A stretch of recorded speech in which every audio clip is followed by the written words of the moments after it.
to our RERE 6012 students. Today, as promised, I will be giving my lecture on Malaysian manga as Dramaturgy of Everyday-Defined Realities, such as ethnicity, social class, gender, and other social categories. I will be explaining how manga as a creative platform helps to portray the ways in which people navigate their social identities on a daily basis. This presentation covers both local and international case studies of manga. As with one of the learning outcomes of this course, you will develop the ability to academically or intellectually interpret ethnic studies in both local and international contexts. I hope you will find this lecture useful in understanding how popular culture can act as a medium of discourse for social issues. I will also have to ask you to please refrain from recording or distributing this class material without first obtaining permission from myself, as this is part of my ongoing research.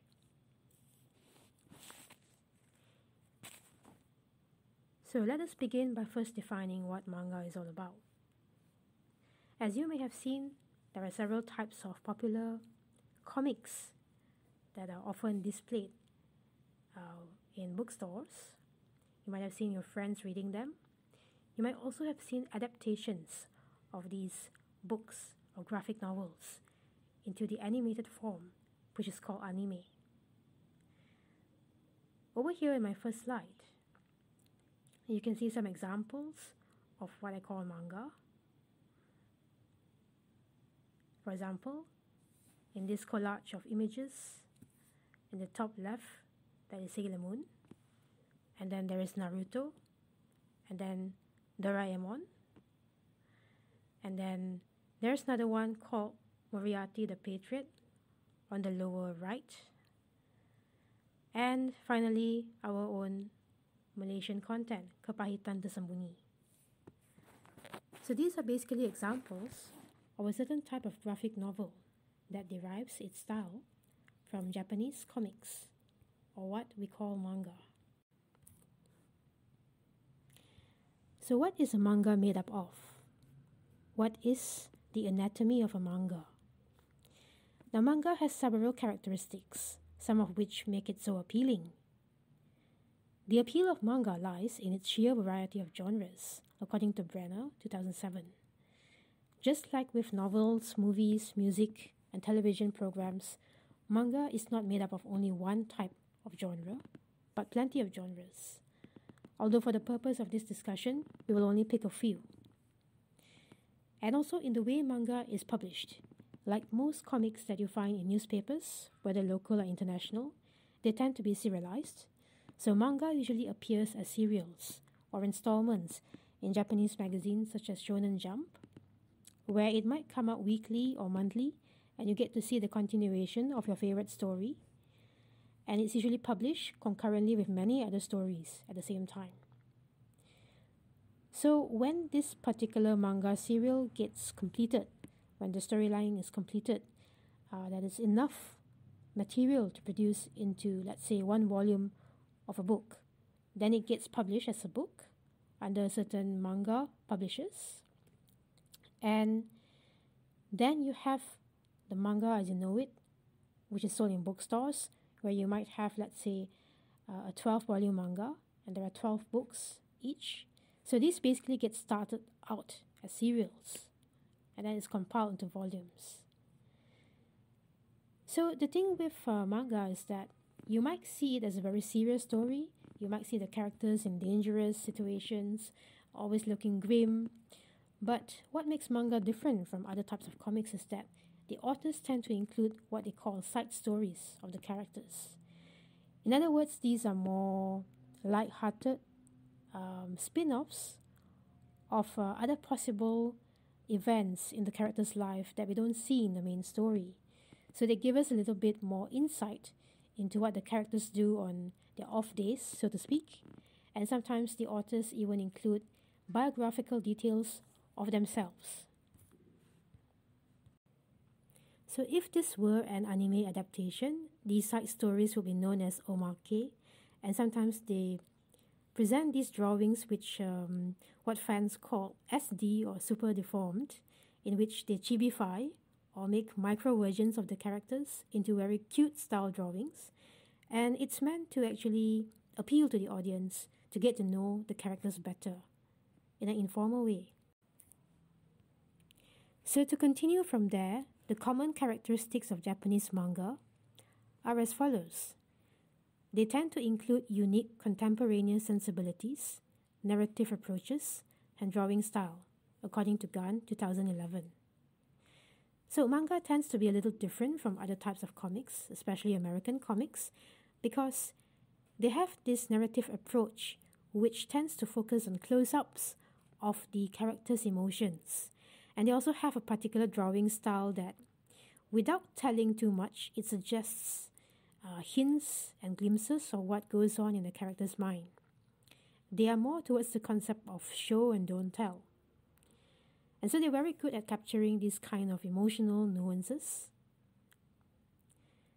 So manga genres are categorized because, as mentioned earlier, there are various genres of manga. So they tend to be categorized based on the age and gender of its targeted readers. For example, shonen manga, targeted at teenage boys, shoujo manga, targeted at teenage girls, josei manga, targeted at women, adults, and seinen manga, targeted at men, adults, among many others, of course, as according to Wong 2006. Of course, this doesn't mean that these mangas can only be read by its target groups.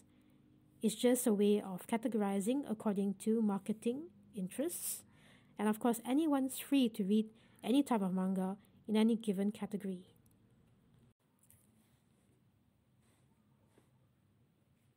So as you probably saw on the cover of this presentation, here are some examples of popular manga which have also been adapted into its anime or animated form. So as we defined earlier, manga basically means Japanese comics, aka graphic novels, and anime stands for animation. So over here in this slide, I've provided some examples of among the most popular mangas and animes. As you can see from the left-hand side, there is Sailor Moon, an extremely popular shoujo manga, and in the middle, an extremely popular shonen manga, Naruto, and of course, on the right-hand side to that is Doraemon, which is an extremely popular children's manga, neither targeted strictly at female nor male children. But of course, it probably enjoys worldwide popularity even among adults and people of all ages. And there are also logos from Dragon Ball, another extremely popular shonen manga, and Pokemon, of course, which I again will say arguably it could appeal to both girls and boys, as with all the other mangas in this collection. So these are among the most recognizable ones that you probably have seen on TV or in bookstores or anywhere else. And what I want to discuss in this particular presentation, of course, just to bring us back to the main topic, is whether or not these manga have the potential for us to discuss and to view social realities in a realistic sense.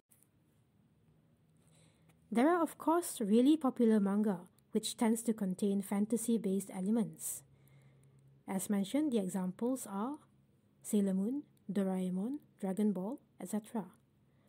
While these manga also contain social issues, they are balanced by their fantasy or magical content, which does not always immediately relate to readers' daily life.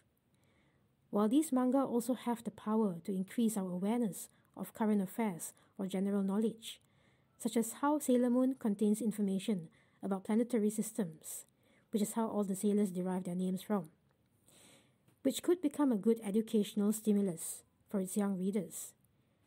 They are not completely 100% culturally orderless, and this is a concept which I will soon explain. Thus, in its more magical or fantastical form, manga may not occupy the position of intellectual discourse. Thus, the question here is, does manga or can manga contain social critique? does it have the potential at all to occupy the position of intellectual discourse? People tend to look down on comics in general, thinking that it's not a very serious medium. However, could it actually subvert this notion that comics are not serious by discussing serious issues in a way that can be read by all walks of life, people of all social categories, age, gender, social class, ethnicity, and so on?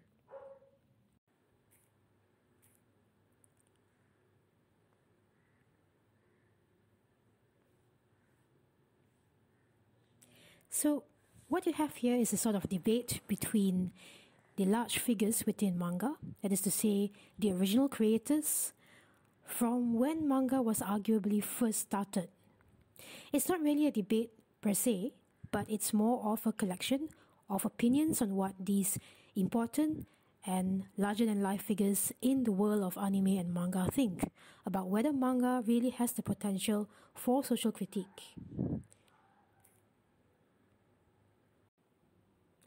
So we start out with a very important figure in the world of anime and manga called Osamu Tezuka.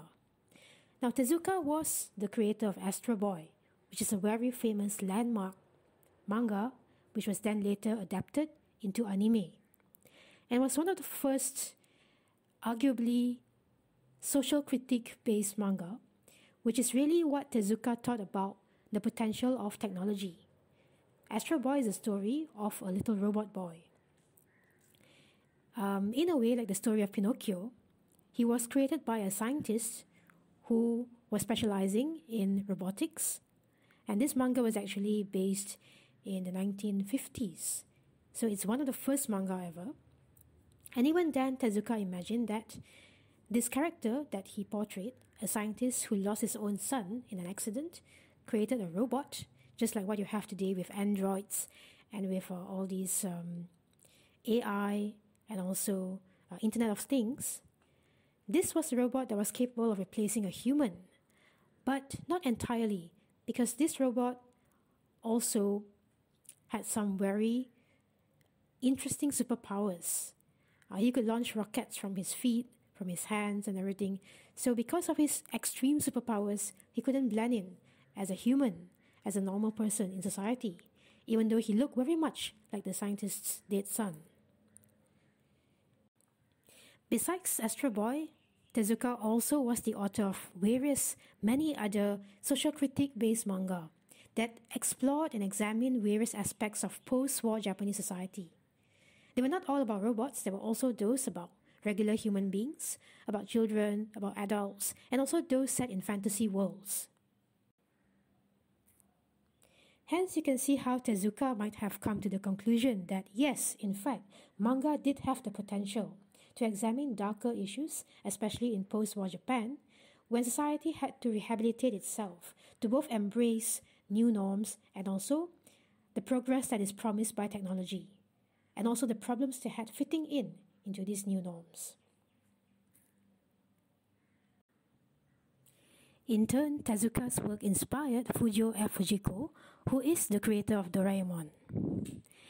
And if you look at the story of Doraemon, although it may look very fluffy on the outside, it's really about a robotic cat who travels from the future and meets the protagonist, who is Nobita, and gives him all the promise of an easy life derived from technology, but also shows him the negative side of being too dependent on technology.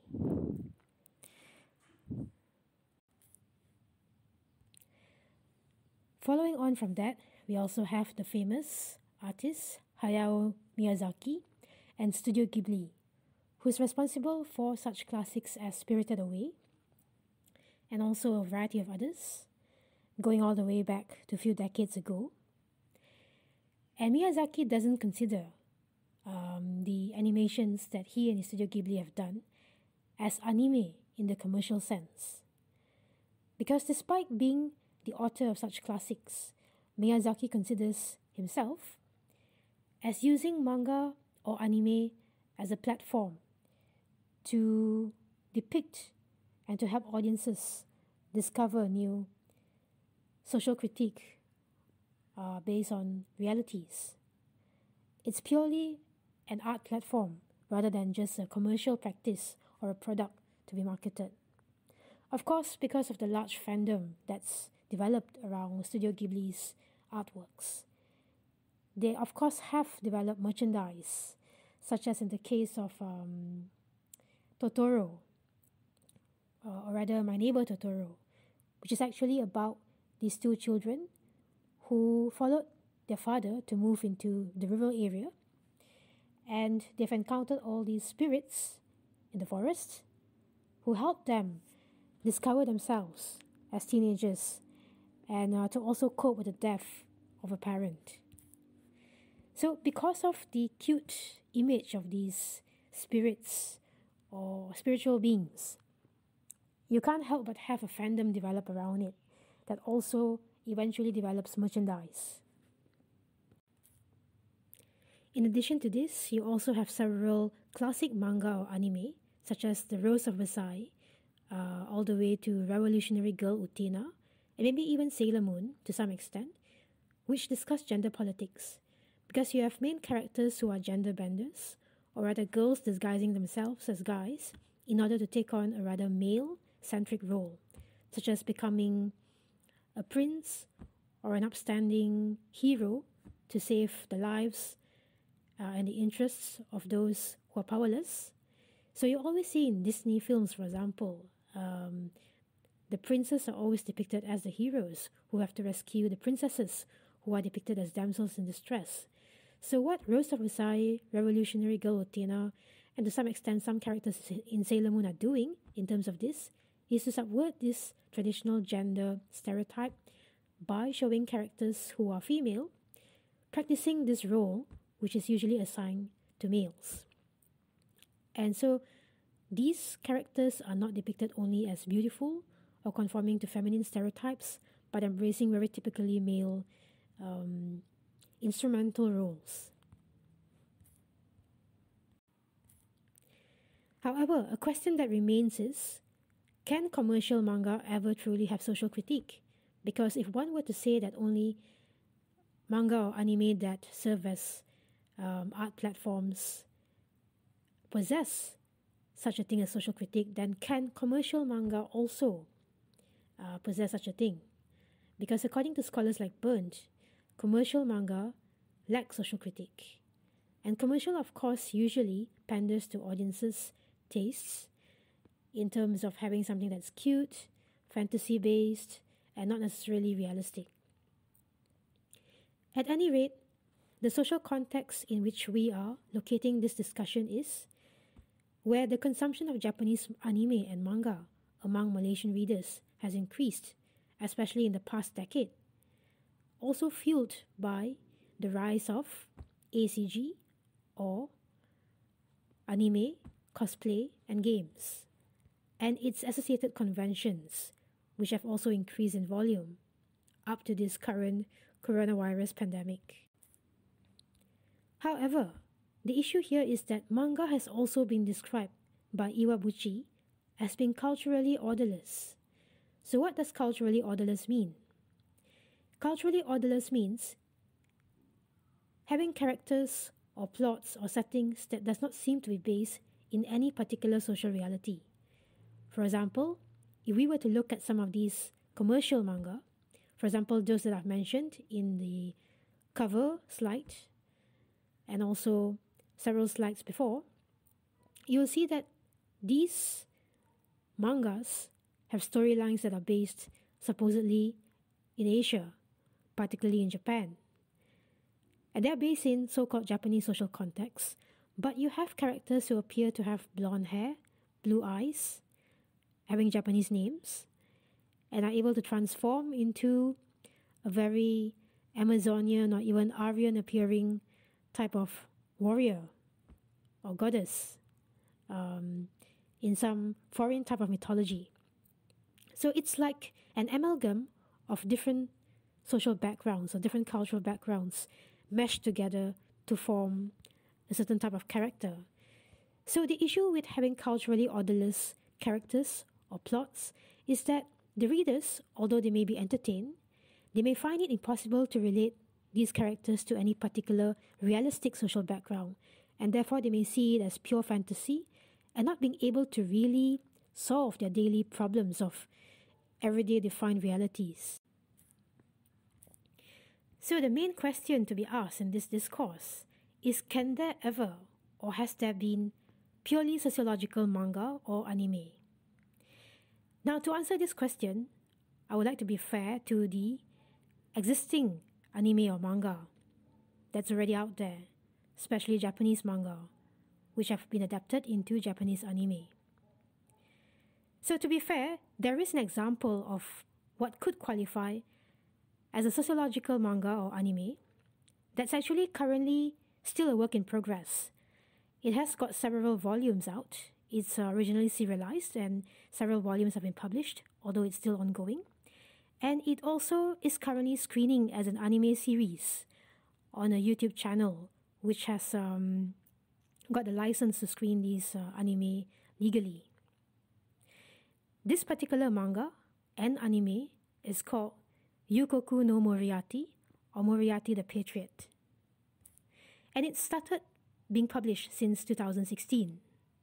So more or less at the same time to the manga that I will talk about later, which is based in Malaysian contemporary social reality. So what's Moriarty the Patriot all about? Now, I'm sure many of you have heard of the famous literary character, Sherlock Holmes, the famous detective that goes around solving mysteries that seems to be unsolvable by anyone else, renowned for his intellectual reasoning skill. Now, Sherlock Holmes as a character has got his own villain in the series, or antagonist. And while Arthur Conan Doyle and other depictions of Sherlock Holmes tends to see Holmes as the protagonist, we also have a villain to Holmes, who is known as Professor Moriarty, a mathematician who is also a crime lord, the person who engineered all the crimes that happened in London during Sherlock Holmes's lifetime. So this particular manga actually seeks to subvert the whole notion of there being a villain mastermind that is purely evil. And instead, Moriarty here is portrayed as a social justice warrior of some sort, who actually created all this crime and strife in London as a means to overcome social inequality, which is caused by social stratification during the 1800s. Now, how about that as a concept? So let me read out a little bit of the description of what this manga is all about. In the late 19th century, Great Britain rules over a quarter of the world.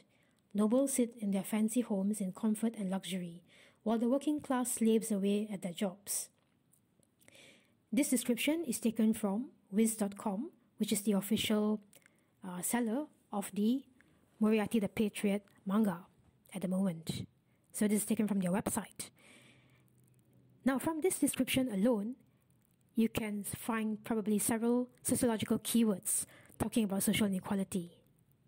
This alone has drawn my attention to reading and perusing this manga to see what it's all about. So the full name of this manga is called Moriarty the Patriot, or in Japanese, Yukoku no Moriarty, which is written by Ryosuke Takeyoshi and illustrated by Hikaru Miyoshi. This manga was serialized in Jump Square magazine beginning August 2016 and was adapted into anime starting October 2020. So as mentioned, it's currently running for 12 episodes in Season 1, and Season 2 will be broadcast next year. The narrative derives from the Sherlock Holmes series by Arthur Conan Doyle and is a retelling of the origin story of the protagonist, the mathematician Professor Moriarty. Unlike other manga which I mentioned, this has somewhat older or adult age characters. Now, one issue to bear in mind also that regarding the topic of culturally orderless is that most manga seems to have characters who seem to be between 15 to 20 years old at the oldest, and even younger than that. So sometimes it may be a little bit of a turn-off to older readers as we cannot find any characters to identify with. And the bulk of commercial manga, in fact, seems to be about the struggles of younger characters to find their own identities, in which older readers might find that this is not relevant to their daily lives.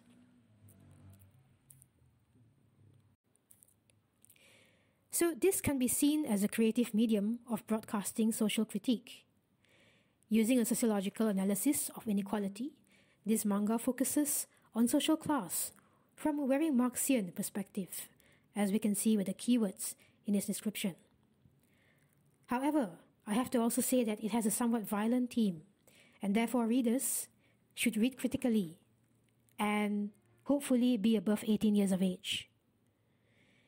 The issue of culturally orderlessness may not be applicable, however, since this portrayal is of European society, and therefore characters having blonde hair and blue eyes is not really an issue, because it would be accurate then. So the significance of looking at these mangas is that I wish to add on to this discourse by observing that there is now a new wave of Malaysian-made manga that also roots itself in locally recognizable depictions of standard ethnicity, gender, and social class dimensions. And hence my research method is by highlighting the themes found in a content analysis of this Malaysian manga. The reason for using a content analysis is because of the graphical nature of manga, in which graphic emblems form manga's conventional visual vocabulary, henceforth known as Japanese Visual Language, or JVL, according to Cohn, 2008. I thus extend a content analysis into a specific manga publication, and I argue that this particular manga novel reaches beyond the suspended reality of Karu's narrative world into a recognizable Malaysian landscape, for example, through the depiction of Malaysian school uniforms. Now, what is Karu's narrative world? Basically, Karu was among the first Malaysian manga artists to develop Malaysian-made manga exclusively. Back in 2006, I believe, that was when Karu first burst into the scene. But this first wave of manga was very much directly adapted from Japanese concept of manga. That is to say, it was also very culturally orderless. You had characters that had pink hair, dressed like a French maid, and so on and so forth, which was really cute and very visually appealing.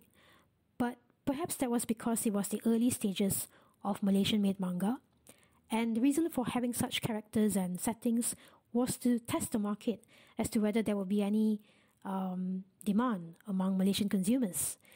So at that stage, you didn't really have Malaysian-made manga that seemed to be based on actual Malaysian recognizable social realities or everyday defined realities. So basically what I'm saying is that this is now the second wave of Malaysian-made manga, and you do have such recognizable Malaysian-based manga that is rooted in everyday defined realities. So the manga I've chosen to do my case study on, or rather a content analysis, is a locally made manga called Kepahitan Tersembunyi, which means hidden pain or hidden bitterness. What I'm showing you here are the front and back covers of this manga, which I've scanned and joined together. So as we can see very clearly from the outset, Kepahitan Tersembunyi is the story of a secondary school boy in a local or Malaysian school who is sitting on the ground beside some discarded boxes, some piled up furniture, some tables, and he has his books and his bag strewn all over the floor, or rather all over the grass, and he looks very obviously a victim of bullying. That's on the front cover, on the left-hand side. And on the right-hand side, we see that there is a trash can, or a tong sampah, with rubbish flowing out, some books which contain comics or manga scattered on the ground, and also some students scattered about, with one girl with short hair looking at him, looking towards our hero. So we can see very obviously from this front and back covers that it's very much a manga about a Malaysian type of reality. Obviously, the boys' school uniform also indicates that it's a Malaysian secondary school. So this image is scanned from Kepahitan Tersembunyi, which is published in 2016, and the authors of this manga are Dreamers and Leos. They both are the authors of the storyline as well as the artist for this particular manga. And this manga cost me 12 ringgit, and I believe I bought it in Popular Bookstore. So it was published by Gempak Stars, which is a very well-known local publisher of comics, and they've also had their own spin-off manga series, of which they have both the serialized type of manga and also the standalone graphic novel type, or what they call tankobon, which is a standalone story. So this manga I would classify as a standalone graphic novel, Kepahitan Tersembunyi, because it has only one volume.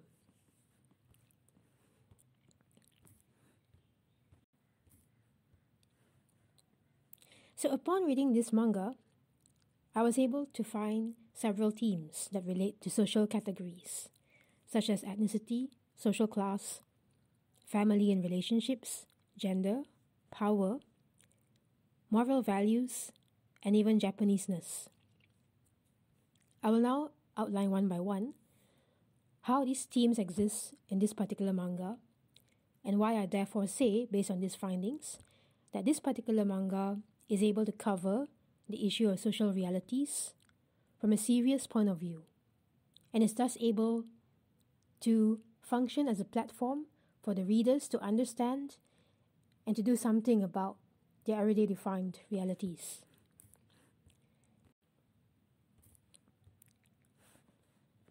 First off, in terms of ethnicity, the main character, Joel Lee, is a schoolboy who likes reading and collecting comics, and is a bully victim. He has a Chinese surname and an English first name, which is a common occurrence among Malaysian Chinese for a variety of reasons. For example, to make it easier for non-Chinese speakers to pronounce their names. Because Chinese names may come in dialects or even in Mandarin style spelling or pronunciation. Sometimes when you have Cantonese or Hakka or Hokkien dialect-based names, it may be difficult for a non-speaker to pronounce the person's name, and also to sound more westernized. And sometimes there are also English names for Malaysian Chinese that sound rather strange, but when you actually listen to the translation of the person's name from Chinese to English, the English name is actually the meaning of the Chinese word translated. So, Joel Lee's father runs a Chinese wonton mee noodle store. Wonton mee, of course, is a very famous local noodle dish among the Chinese, and it's very much a local invention in Malaysia. You might not find something exactly like it in mainland China or anywhere else. You might find something almost similar to it, but that's not adapted to local Malaysian flavor. So his father runs a stall selling wonton mee, which means dumplings and noodles. And this appears to be part of the informal economy, because we can't see for sure whether his father has a stall in a restaurant, a coffee shop, or just by the roadside. But it seems more like it's by the roadside. So this pegs Joel and his family to the working class. Of course, as you probably can see along our roadsides, there are plenty of roadside stalls, or what they call gerai, and sometimes they're selling nasi lemak, sometimes they're selling other types of food, char kway teow, or even wonton mee, local delicacies. So very recognizable as a Malaysian staple. And the stall has a signboard with Chinese letters, which we can see as readers of the manga. His father dresses in a typical middle-aged Chinese stallholder style, very much called the apek style, or what translates to Chinese uncle, in a pagoda t-shirt, which is similar to a tank top. And the customers at the stall are eating with chopsticks, a Chinese eating utensil. The ethnicities of the other characters are not, however, as clearly depicted, and some are not referred to by name. And in the background, we can see that a Chinese song by the famous Hong Kong rock band, Beyond, is featured. There are also books with Chinese lettering featured in there, and one of the other characters, Prefect, displays status loss anxiety as his parents have conditioned him to excel in studies and get a good job, etc., but to stay out of trouble and mind their own business. So this is a very typical concern and stereotype of certain migrant Chinese families. Just work hard and prosper and mind one's own business. Now moving on, the next item here, or social category, that is obvious in this manga is social class. So in this manga, inequality, or rather social inequality, is a recurring theme. The bullies, who are always bullying Joel, make fun of Joel for having only RM20, which is equivalent to roughly 5 USD in his wallet. Now this depends on the time frame in which this manga is published. Today perhaps that's considered little, but in the past, of course, that would be considered a lot. Joel's wallet is empty after the bullies leave him. And as it was obvious just now, Joel's father runs a Chinese wonton mee noodle stall, which implies that he is of a low-income category.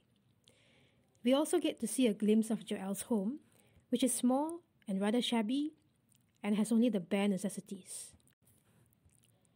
However, we also see that despite having not much material comfort, Joel and his younger adopted brother, Pico, which we'll come to later, both can afford to collect comic books, manga, and video games from Japan, suggesting that although they come from a lower income category, they're not absolutely poor. They're not in absolute poverty. And it is also obvious that Joel goes to a mainstream national secondary school, or Sekolah Menengah Kebangsaan, and this suggests that the majority of lessons are conducted in Bahasa Malaysia, which is the country's official language. And it's even spelled out. The name of the school is Sekolah Menengah Kebangsaan Bukit Hitam. This also implies that Joel's school is multi-ethnic. The bullies come from rich families, with one of them being called Young Master, which is in Chinese sometimes a nickname or a way of calling a very precious son. Later on, Joel becomes a school teacher, while his adopted brother, Pico, becomes a manga artist in Japan, indicating that there is some intergenerational social mobility, where they both move up in terms of social class. So on to the next attribute here, which is family and relationships. We know that Joel lives with his father, Mr. Lee, a wonton mee noodle seller, and his mute, younger adopted brother, Pico. Joel's mother had passed away from heart disease. So in a way, Joel's an orphan in a single-parent family. Now, Pico was adopted as he was the son of a family friend who is of Japanese ethnicity. And Pico has become mute due to the trauma of witnessing his parents' death in a house fire. So Pico truly is an orphan. Pico adores Joel, but Joel views Pico as a nuisance. Joel and Mr. Lee take notice, however, of Pico's talent in drawing fan art of their favorite manga, which is even better than Joel's ability. So Mr. Lee does miss his wife as a single parent and does not know what to do in terms of taking care of Joel without his wife. So he often mistakenly perceives that Joel is lazy and unwilling to help at his wonton mee noodle stall, even though Pico does help. Formerly, Joel had been close to his mother, who was a caring and nurturing person, depicted in flashbacks in the graphic novel.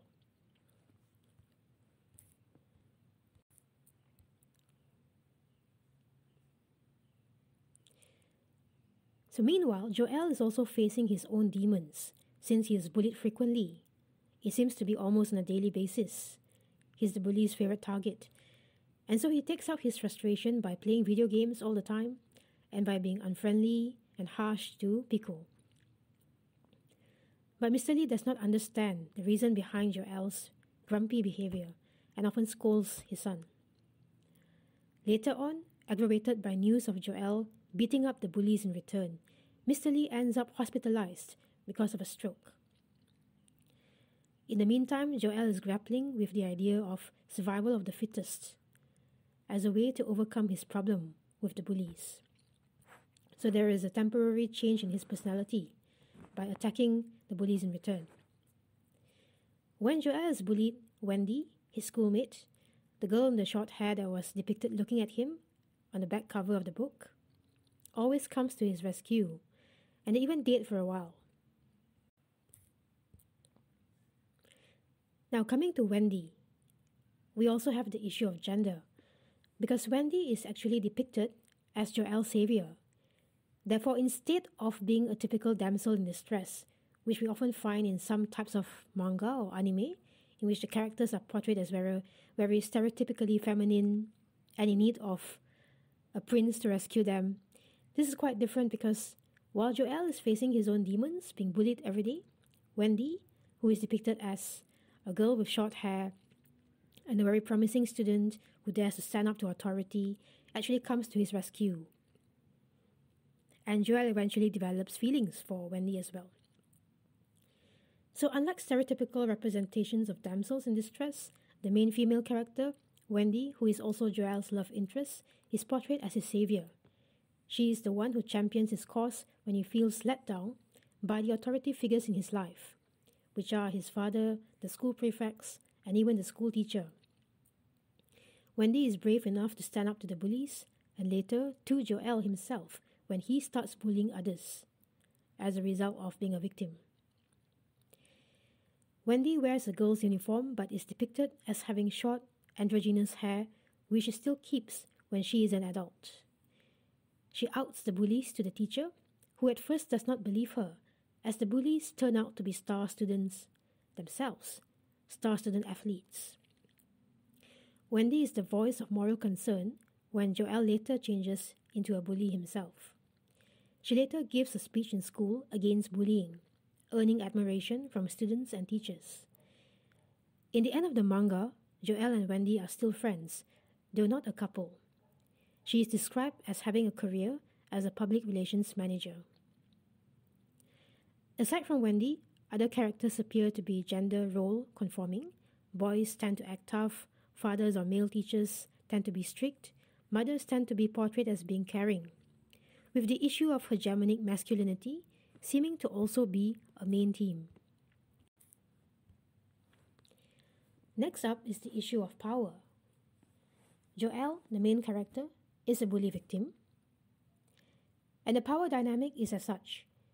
School prefects exist around Joel, but they are afraid to interfere because they might become the next target. And the bullies themselves come from upper-class families. They're rich, and they're also star students, especially in sports. The class teacher is a typical authoritarian figure who orders his students to sit down as the class is about to start. He also does not appear to care for or to investigate the reasons why Joel is wearing sportswear instead of his school uniform, and why he did not bring his textbooks to school, because as we can see on the front cover of the manga, they were taken by the bullies and they were thrown everywhere. Instead, Joel is punished by the teacher to stand outside the classroom. So this gives us a little bit of insight into why some students may have a hard time in schools. It's depicted from the student's own perspective. The teacher also believes and reinforces stereotypes that star students do not bully anyone. But this is quashed by Wendy. Joel feels let down by the authority figures in his life, which are his father, the school teacher, and the school prefects. So later on, Joel develops this ideology of survival of the fittest as a way to cope.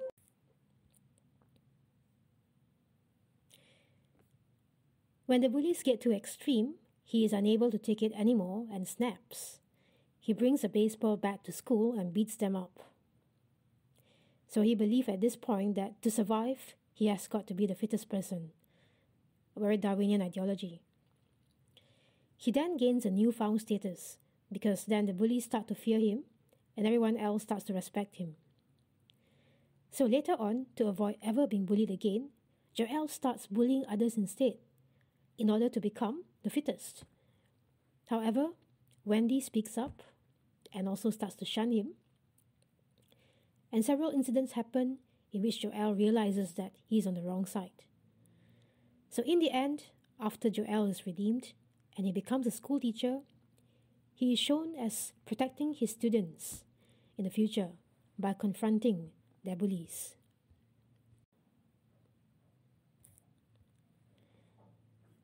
In addition to all the above, there is also the theme of moral values, which is something very Malaysianized, as we have Pendidikan Moral or moral studies in schools.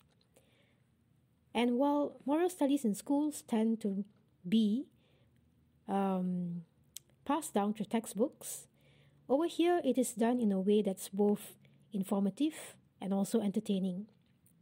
So in a more implicit way, where we can both entertain ourselves and understand how these values appear in real life. So Wendy is often the voice of reason to Joel. She gives him RM10 when she sees him now oppressing others for money. So she's saying that if you want money, I can give it to you, but please stop bullying others. At the climax of the story, Joel's bullies, who were eventually beaten up by him, seek revenge. They corner Joel in an abandoned house when he is trying to burn old mementos, old keepsakes, because he was dating Wendy for a while, but after Wendy appears to dump him because he became a bully, he's trying to burn all the remnants of their relationship. So a fire starts, basically, and Pico, who saw his brother stuck in the burning building, and that reminded Pico of his parents' own death. Eventually, Pico overcomes his inability to speak, as he became mute after seeing his parents die in a fire. So this incident made Pico able to speak again, and he saves Joel's life by screaming at the top of his lungs for help. In addition to that, Pico willingly takes the blame for Joel by claiming that he is the one who started the fire. Joel is touched by Pico's actions and later turns himself in. He is sent to rehab school due to his young age. Mr. Lee confesses that he is sorry for being so harsh and unsupportive of Joel's interests to Wendy when she visits him at the hospital. The relationship between Joel and Pico and their father improves. In the end, Joel has become a school teacher and cares deeply about his students. He also punishes bullies and encourages a student who likes manga to become a manga artist, while thinking about Pico, who is now a successful manga artist. So these are moral values spelled out in a way that we can clearly see how it plays out and conclude on our own what it takes to be a good and successful human. The final theme that I've managed to extract from my reading of this graphic novel is the theme of Japanese-ness. So although it's a very Malaysian-specific manga, very recognizable in terms of its homage to local attributes, it does not leave out a sort of tribute to the Japanese elements that inspire manga in the first place. We can see this as there are many tributes to Japanese manga within the comic. First, a Doraemon coin box is clearly shown in one panel. Joel and Pico also love a certain manga about mecha or robotics, and this manga is excerpted. There are several pages featuring the content of this mecha that Joel and Pico love. Joel and Pico also play video games that are clearly from Japan. And then when the bullies bully Joel, they make fun of him for reading manga, but they themselves seize the manga, they steal it from him, and then they read them too. Pico, the younger adopted brother, is of Japanese ethnicity, and he is also very gifted at drawing manga. At the end of the story, Pico has become a successful manga artist based in Tokyo. Towards the end, Joel is a school teacher. He and his colleagues openly enjoy manga and use them as an educational tool. He encourages a student who wants to become a manga artist. And his female colleague, who is implied to be his future girlfriend, also displays an interest in manga.